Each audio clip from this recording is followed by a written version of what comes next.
Dans ce module SafeWork, nous allons discuter du protocole concernant les dangers mortels liés aux équipements mobiles. Nous allons vous présenter les moyens de maîtrise appropriés et les protocoles de sécurité à respecter en tout temps lorsque vous travaillez avec des installations et des équipements mobiles.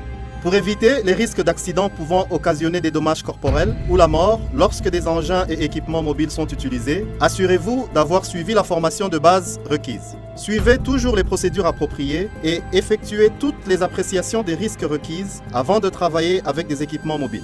Rappelez-vous, soyez toujours vigilant et conscient des risques auxquels vous êtes exposés. Cela vous permettra d'éviter les accidents et de préserver votre sécurité. Pour le personnel, travailler à proximité ou avec des engins et équipements mobiles représente un risque d'accident pouvant occasionner des dommages corporels ou même la mort. C'est pourquoi nous développons un plan de gestion du transport ou du trafic pour chacun de nos sites. Ces plans fournissent les règles et les lignes directrices qui doivent être suivies lorsque nous travaillons à proximité ou avec des équipements mobiles. Examinons quelques points importants couverts par ces plans. Les opérateurs d'engins et d'équipements mobiles doivent toujours suivre les règles du site afin d'éviter les accidents, les dommages corporels ou les pertes humaines. Pour nous assurer que nos équipements mobiles sont exploités de manière sûre, nous vérifions régulièrement les compétences des opérateurs et les autorisations d'opérer. Tous nos bulldozers opérant sur des piles de stockage ou dans des zones où il existe un risque de tomber dans un vide doivent être équipés d'interrupteurs à bascule et de pare-brise à verre feuilleté. Des procédures devront être mises en place pour permettre aux engins et équipements mobiles d'opérer à proximité de sources d'électricité et durant les orages. Assurez-vous d'avoir suivi une formation sur ces procédures et appliquez-les.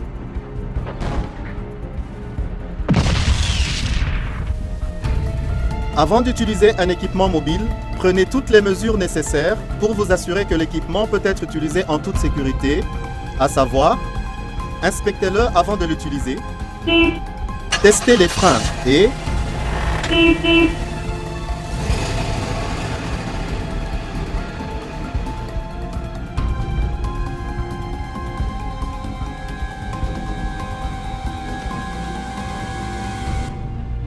signalez tout défaut.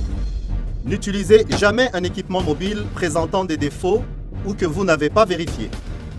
Prendre un raccourci peut vous coûter la vie. Les équipements mobiles doivent être rendus le plus visibles possible. Assurez-vous que vos collègues savent que des équipements mobiles opèrent dans leur secteur en équipant le matériel mobile de gyrophares, de fanions ou de matériaux réfléchissants.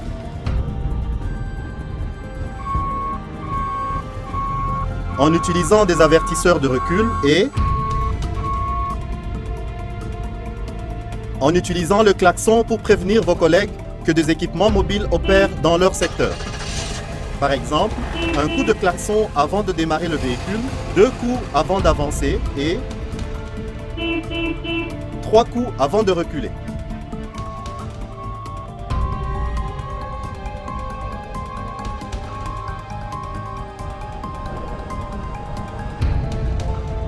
La règle générale est que les équipements mobiles sont toujours prioritaires. Dans certains cas, les piétons peuvent se trouver dans une position où ils ne peuvent pas s'écarter de la route d'un équipement mobile. Dans de tels cas, les opérateurs doivent, afin d'éviter les incidents et pour être en mesure de freiner à temps en cas d'urgence, les limites de vitesse spécifiques aux équipements mobiles considérés doivent toujours être respectées.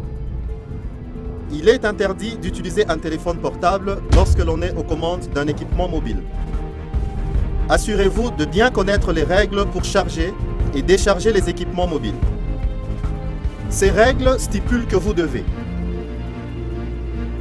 ne jamais dépasser la charge maximale en termes de poids et de volume. Vérifier que la charge est stable et peut être transportée en toute sécurité et prendre toutes les précautions nécessaires pour basculer en toute sécurité le minerai ou le stérile. Prenez toutes les précautions nécessaires lorsque vous transportez vos collègues dans des équipements mobiles. Les règles suivantes ont été mises en place pour assurer votre sécurité ainsi que celle de vos collègues.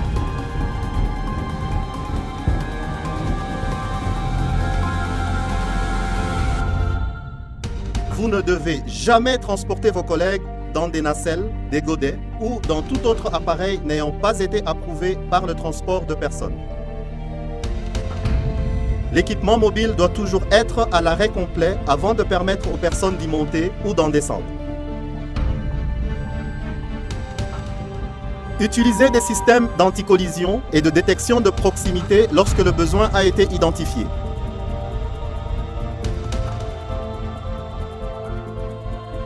Les opérateurs doivent toujours s'assurer que les équipements mobiles sont stables lorsqu'ils sont laissés sans surveillance.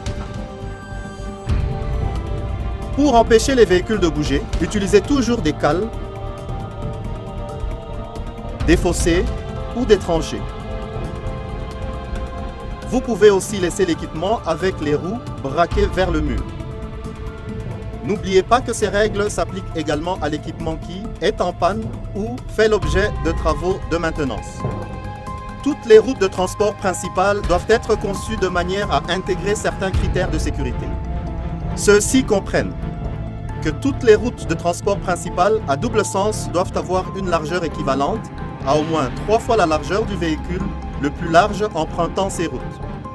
Que toutes les routes doivent être correctement marquées et signalisées et que les bernes ou andins de sécurité doivent être construits sur les côtés des chaussées.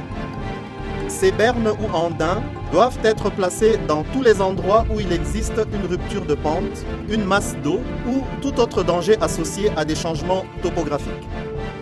Les bernes ou andins de sécurité doivent être d'une hauteur, densité et robustesse suffisante pour constituer une barrière efficace. Les chaussées doivent être conçues de manière à empêcher les véhicules de dépasser leur bord et tomber.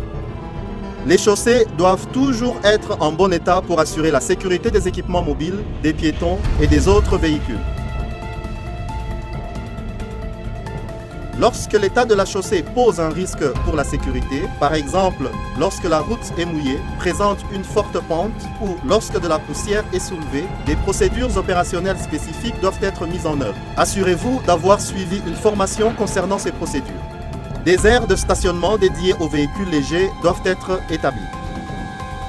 Il s'agit de séparer les véhicules légers des engins mobiles lourds et de veiller à ce que les opérateurs puissent clairement voir les véhicules légers. Toutes les zones ne sont pas sûres pour les équipements mobiles. Les zones considérées comme trop dangereuses devaient être classées comme zones d'accès interdit ou zones de danger. De telles zones peuvent inclure des zones où il existe des atmosphères explosives ou riches en méthane. Les conséquences pour les équipements mobiles d'entrer ou d'opérer dans de telles zones peuvent être catastrophiques. Des précautions particulières doivent être prises lorsque les équipements mobiles pénètrent et sortent de zones situées sous des trémies de chargement de minerais ou de stériles. L'équipement mobile doit être équipé de structures de protection contre le renversement et de structures de protection contre les chutes d'objets lorsqu'une appréciation des risques indique qu'elles sont nécessaires. Lorsque la cabine d'un véhicule n'est pas équipée d'une structure de protection contre les chutes d'objets, la cabine ne doit jamais se trouver dans la zone située sous les trémies de chargement. Tous les équipements mobiles doivent être équipés d'émetteurs-récepteurs afin de faciliter la communication. Lorsque l'équipement mobile opère dans une zone où des personnes travaillent à pied, il faut qu'au moins une de ces personnes soit munie d'un émetteur-récepteur pour communiquer avec les opérateurs. LDV4, prends note. Nous sommes en train de nettoyer les poteaux. Ok, je te vois, Joe. Merci. Les équipements mobiles doivent être clairement et individuellement identifiables pour permettre aux opérateurs de communiquer entre eux. Un manque de communication peut entraîner des accidents ou des pertes humaines.